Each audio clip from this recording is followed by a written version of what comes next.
In life, I believe that we should all take risks and try everything around us. I guess you could call me an Epicurean, a person who achieves pleasure by trying new activities. Whether it be trying a new food or starting a business, we live one life. We might as well make the most out of it. We have had quite a school year, from starting off on a hybrid system to going traditional, to going fully back to virtual, and now to a traditional in-person environment. I think we should give ourselves a round of applause and a pat on the back for not going insane and having the hope and persistence for everything to get back to normal. After the last school year's abrupt end and before this school year began, we all went through it's hard for me to say it without wanting to throw up. We all went through a lockdown. There we go, I said it.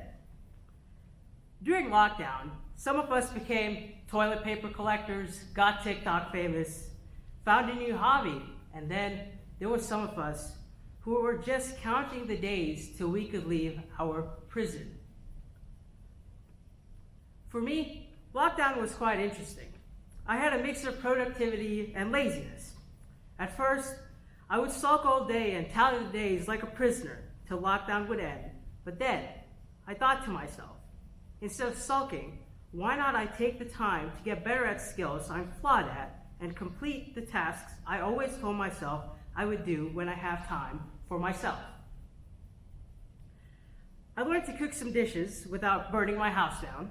I tried to master the art of making perfect eggs, which I'm still trying to accomplish. I got back into working out.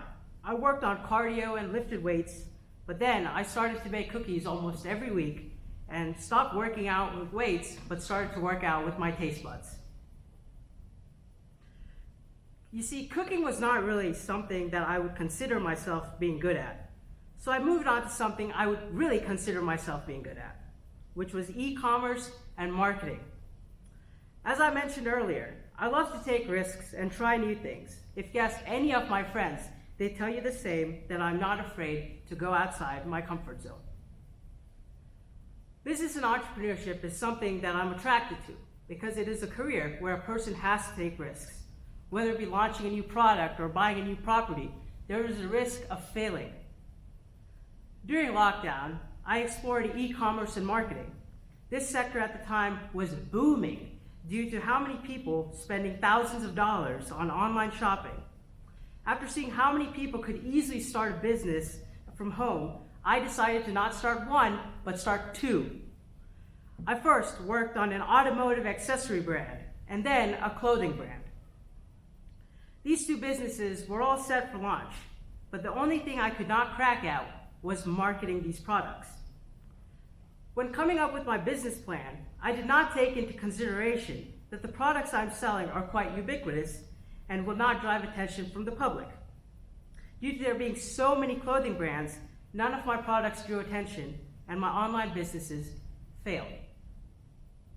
You see, I was not really surprised by this because I didn't know how to promote the products, but I was persistent in understanding successful marketing. This past winter, to understand the skills of marketing, I interviewed for a sales job for a national marketing company. This was a perfect first job for me. I got to build on communication skills by speaking to a variety of people and building relationships with customers. I got to experience the ups and downs of sales. For instance, my first day on the job was a no sale. I was pitching a set of knives to a customer. I had followed my manual and scripts I was given for the meeting, and in my head, I thought that this customer was going to purchase a set of knives. But the customer and I were not on the same page. After showing the company's flagship model, my customer was not quite satisfied with the product, so I showed them some more sets and even offered them to build them a custom set of knives. But they were still not satisfied and told me that they were not interested. I then put on a big smile and thanked them for listening to my pitch. I was mad, not at them, but at myself. During my job interview, I had heard stories from a majority of sales reps who got their first sale on their first job. Many of you do not know this, but I have a high self-ego. I like to be in control and be the center of attention. And when I did not get the sale on my first day, I beat myself down and told myself that I was incompetent for the job and that I was not ready for a career in sales. In reality, there are a variety of different types of customers when it comes to sales. Not everything is going to go to plan, and not every customer is going to buy a product. The next day, I put on my big game face and was ready to make a sale. Luckily, this customer that I was delivering a pitch to was already familiar with the brand and had purchased a set from a Randolph alum years back. I followed my training and delivered my pitch. The customer had told me that she still had the knife set she bought years back and was planning on giving it away to her son. Without any delay, she told me what all she wanted and I processed the order. Jackpot, I hit my first sale. Working in marketing and sales have allowed me to understand more about how to promote a product and what all to do to successfully sell a product. It has also taught me to not trust a robot with my contacts list. These were not the only businesses sectors I explored. Other opportunities while I have been in the upper school at Randolph have allowed me to learn about the stock market through the investment club, where I made a couple of investments.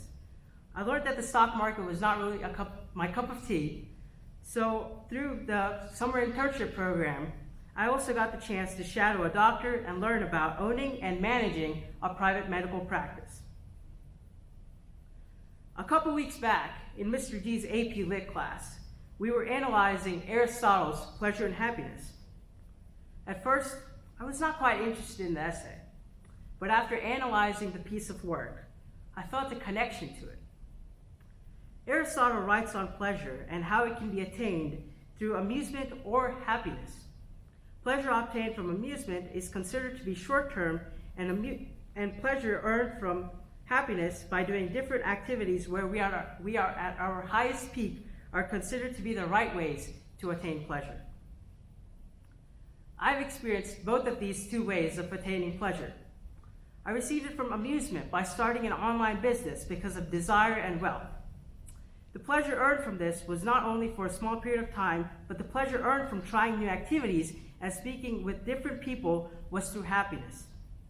The short-term pleasure earned from desire for wealth has helped me realize that trying new activities, taking risks, and meeting and speaking with new people gives me a source of infinite pleasure gives me a source of infinite pleasure. I tie my small lockdown story with the highly valued essay to show that we all attain pleasure from whatever we do, but a majority of the pleasure we get from activities are short-term due to amusement or desire. We have to take the time to ask ourselves, what really gives us pleasure and for how long will it last? Seniors, I urge you to all take the summer before college to reflect on what all you have accomplished.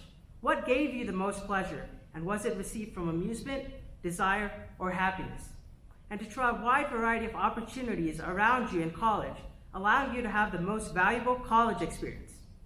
And to the freshmen, sophomores, and rising seniors, I urge you all to take these years in high school to try a wide variety of clubs and sports that this wonderful school offers, and see what gives you pleasure. Find an activity that will give you infinite enjoyment, like meeting new people and taking risks. That's for me. It's all right if you receive pleasure from desire or happiness, or that it lasts temporarily. They will help you realize what gives you the right pleasure. Thank you.